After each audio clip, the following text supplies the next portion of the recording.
CNN, Russian President Vladimir Putin has weighed into the North Korea crisis, warning the US and others against going down a dead-end road and calling for talks to resolve the issue. Russia believes that the policy of putting pressure on Pyongyang to stop its nuclear missile program is misguided and futile, Putin said in an article released Thursday by the Kremlin, ahead of the BRICS summit in Xiamen, China. The region's problems should only be settled through a direct dialogue of all the parties concerned without any preconditions. Provocations, pressure and militarist and insulting rhetoric are a dead-end road, Putin said. His comments were published hours after the US and South Korea conducted a mock bombing raid on the Korean peninsula that was denounced by Pyongyang as a rash act. Russia was a participant in the six-party talks, which took place in the mid-2000s in an attempt to get North Korea to abandon its then burgeoning nuclear program. In his published comments, the Russian president said the situation on the Korean peninsula was balancing on the brink of a large-scale conflict. On Thursday, 4 U.S. F-35B fighter jets joined 2 U.S. B-1B bombers and 4 South Korean F-15 fighter jets in a joint U.S.-South Korean drill, which simulated a surgical strike on key enemy facilities, over the Pilsung Range in the eastern province of Gangwon, South Korea. Pyongyang denounced the drill Thursday, with state news agency KCNA described as wild military acts.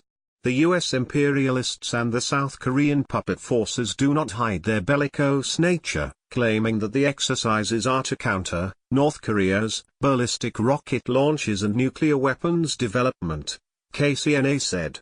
The agency added that the US and South Korea were taken aback by North Korea's recent missile launch, the country's first military operation in the Pacific.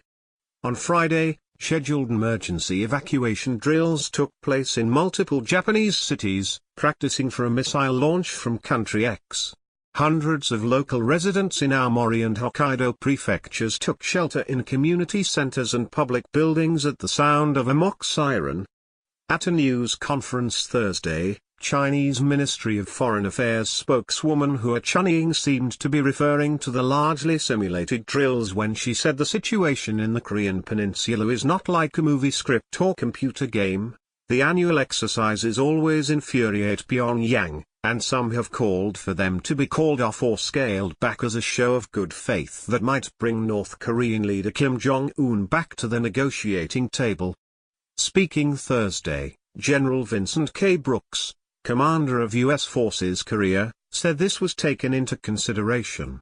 The U.S. did not dispatch bombers during the recently concluded exercise in hopes that the reduced scale would send a positive signal to North Korea and the region, he said in a statement. Instead, North Korea responded to the gesture with rehearsals of special operations raids against South Korean islands, 3 short-range missile firings, and 1 intermediate-range ballistic missile that overflew Japan and landed in the Pacific Ocean.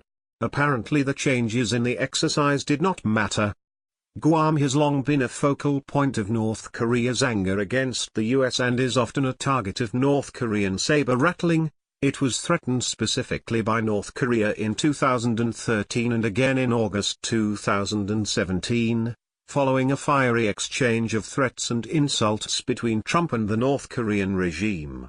The small island in the western Pacific is the closest U.S. territory to North Korea and hosts 2 important U.S. military installations. One is Andersen Air Force Base, from which the U.S. B-1B bombers flew Thursday. They were joined by F-35 fighters flying from a U.S. Marines base in Iwakuni, Japan. The F-35 stealth fighters would be a key part of any U.S. preemptive strike on North Korea designed to neutralize the country's defensive and counterstrike capabilities. Jerry Hendricks, a retired Navy captain and senior fellow at the Center for New American Security, told CNN earlier this month. Corey Wallace, a security analyst at Freie University in Berlin, told CNN this week the use of the F-35s out of Japan showed the United States had various options for potentially striking North Korea.